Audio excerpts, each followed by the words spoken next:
Right now, though, we want to introduce you to our contributors. Every day, we're going to invite two expert minds to help us out on the show. Today, for the female perspective, she is a sexologist. I like to think of myself as a sexologist. No, she is a relationship guru. Okay, if you had 18 minutes into the program for that, you're a winner. She's also the author of a book called How to Get Your Wife to Have Sex with You. Logan Levkoff is here, and... For the male perspective, a comic take, pop culture vulture, star of VH1's Best Week Ever, a guy who does a lot. He is Sherrod Smalls.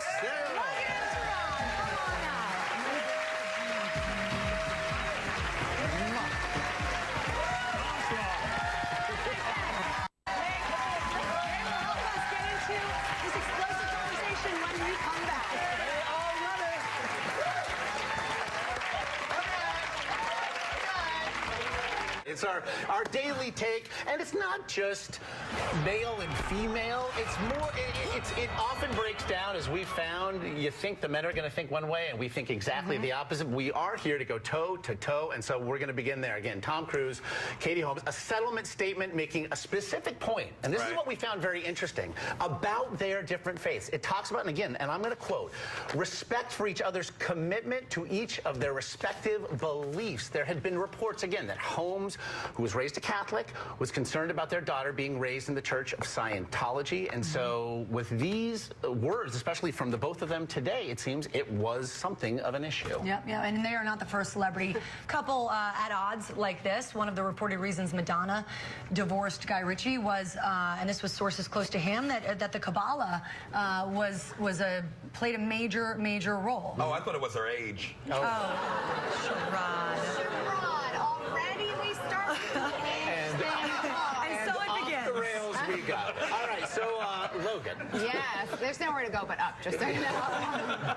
Deal breaker or no? I mean, it shouldn't be a deal breaker, but it is. We wage war. We have political wars, territorial wars, in-law related wars because of religion. Even if two people are madly in love, if people are passionate about their respective religions and they want to raise kids together, it is near impossible to do it without someone sacrificing something. I mean, are you supposed to give up your religion, though? No, you're not. You're not supposed to give it up, but it becomes super challenging, you know, to raise a family. I think Katie Holmes' problem started before religion with Tom Cruise.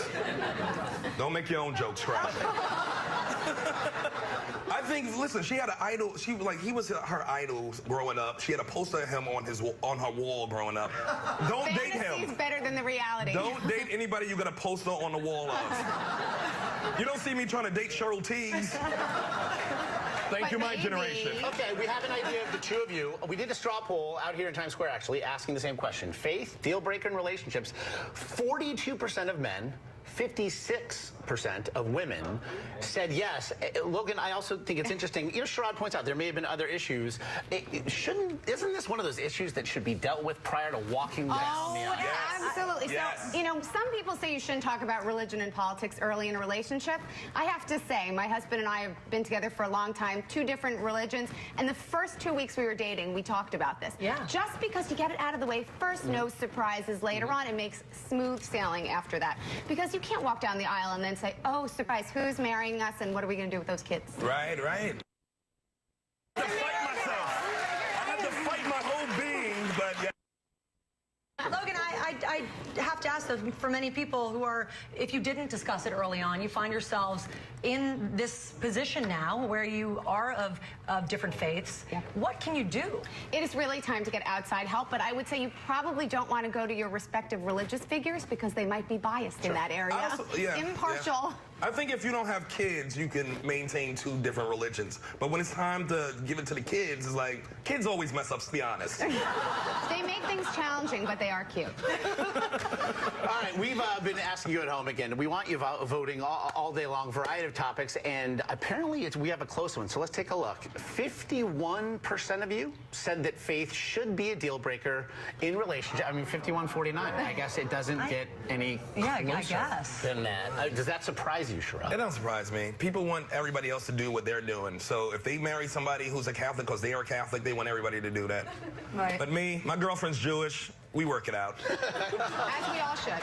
We work it out. And as we all will in the break, Logan, Sherrod, they're sticking around. More burning issues to get to. We're going to shift from breakups to marriage. Should you put pressure on your significant other to propose? What could possibly go wrong?